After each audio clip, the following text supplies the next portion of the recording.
Hi there, welcome to another Divi theme video. This is Jamie from System22 and webdesignandtechtips.com.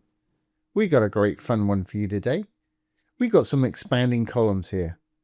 Got some little icons over here over our hero type section. When I hover over one, it's going to expand with a little title there and a call to action button on the end. When I take my mouse off, it's going to go back down again. Same with this one and this one. And the same with this one. And it's fully responsive. Of course, on tablet and mobile, you just have to tap on these buttons rather than hover over. Great little effect. No coding involved in this today at all. We're just using the inbuilt hover effects provided with Divi 5. So let's get started. I've got this page open here. We'll go down and let's get rid of this section. We'll start from scratch. I'm going to add a new section. I'm going to put a single flex column in my section. Now you can use any combination of modules you want on yours. For mine, I just used an icon. Of course, you can switch it out for each one. Then I'm going to add just a little text module. And then I'm going to add a button. Hit the little plus over here to add a new module. There we have it. Now that looks like quite a mess. But we'll sort that all out in one moment. Let's go in. Firstly, let's make these the size we want. So the icon, I'm going to make mine 30 pixels. I'll leave it the default blue there for expediency. The text,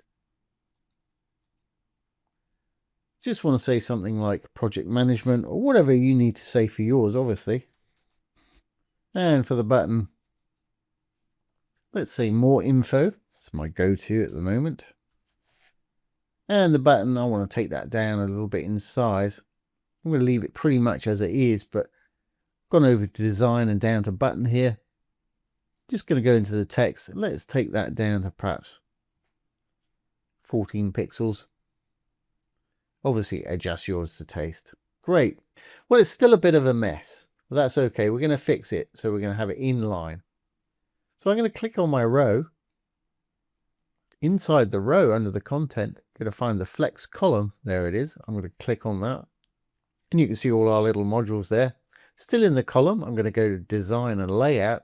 It's set to flex. But it's set top to bottom at the moment, or a column. I'm going to have it to go from left to right. And there we've got our icon. We've got our text module. And then we've got the button, which is fine. If you want it the other way around, you can just switch it around that way. That's going to work for me. I want them all to be lined up. So I'm going to center them down here in align items. It's great. And I want them to stretch pretty much the whole width of this available space for the row. So I'm going to do space between, which will put one on the end, one in the middle, and one on the other end. Perfect. I'm just going to go back into that text module. I want to make that text uppercase as well. So in design, we'll close up the layout. Here's the text. Just make it uppercase. I want to make it a bit bigger. I'm actually going to turn it white because I'm going to give this whole column a dark background. When I turn it white, it'll disappear. It's still there. It's just white on white background. So let's turn that white. Fantastic. Okay. I want to go back into our column now. And again, we can go to the row, content, and elements, or we can just use the tree up here and go straight to the column this way. I'm going to give it dark background. Background's always under content here. Let's just give it a simple black. Perfect. Now, while we're in the column, I'm going to give it a fixed height. So we can do that over in design and sizing. There's a width. Here's the height, just under height. I'm going to pop in 60. And I'm going to put PX on the end, or you can select it on the right-hand side over there. So it's 60 pixels, and you see everything's still in the middle there. I want to give it a little bit of padding either side. So we can do that in spacing down below. So padding left and right, I'm going to give it 15 pixels. I'm going to hit the change so it does the opposite side. Fantastic, that's going to work for me. Okay, so initially I really just want to see this icon and a square over here. So while we're still in the column, I'm going to close up spacing and go back to sizing over here. This time I'm going to go down to width. And let's try 60 pixels and see how we get on. 60, and make sure you put the PX on or else it'll try and do a percentage for you. Maybe a little bit more, square it up. Obviously adjust the taste. I'm just incrementing up a little bit with those little arrows there. I think 62 will do it. Of course, we don't want to see our button that's squished up there, and we don't want to see the text, which is actually there, but it's white. So still in the column, I'm going to go over to my advanced, going to go down to visibility, and horizontal overflow. I'm going to change it from default to hidden. That'll hide those bits that have fallen out of our column right there. Well, that's great. But when they hover over it, I want it to expand to fill all of the available space. So I'm sure you figured out how to do that. Still in the column where we put in the width just now. Let's go back there to sizing. It's got it open. There's the width. I'm going to go up here to the little computer type icon. I'm going to left click. I'm going to go down to hover. Now we can set a different value when we hover over it. This time I'm going to put in 100 and make sure you either type a % sign in there or select % from up here, else it'll try and put pixels in. So we've got that on hover. Now the important thing is once you put in a hover state right here with this, you need to make sure you go back up there and you flip back to desktop. Otherwise, any other edits you make down here on any of these panels will only happen when they hover over it, and that's probably not going to be what you want. Now the time it takes to go from desktop to hover state by default is 300 milliseconds. You can slow that down or speed it up by going over to your advanced. Close up visibility there. We've got transitions just down below. There's the default 300. If you want to slow it down to maybe half a second or 3/4 of a second, half a second would be 500 milliseconds. Just put in your amount there. Speed curve I tend to like to use is ease in and out. That way it goes back the same way as it comes out. But they're pretty similar. But in certain specific situations, some of these will work a lot better than others. Ease will still work for you though. Let's see what we've got here on the front end. So we'll save what we've got. Let's get rid of our preview there. And we'll preview again on the front end. So there we have it right there. When I hover over, it's going to zoom out like that. And just to check it on tablet and mobile, I haven't done it, but I probably make that text a little bit smaller there so it doesn't squash up. I'm using Google Chrome here. If I hit my F12 key, here we have it on iPhone 12. And of course, they'll have to tap on an iPhone.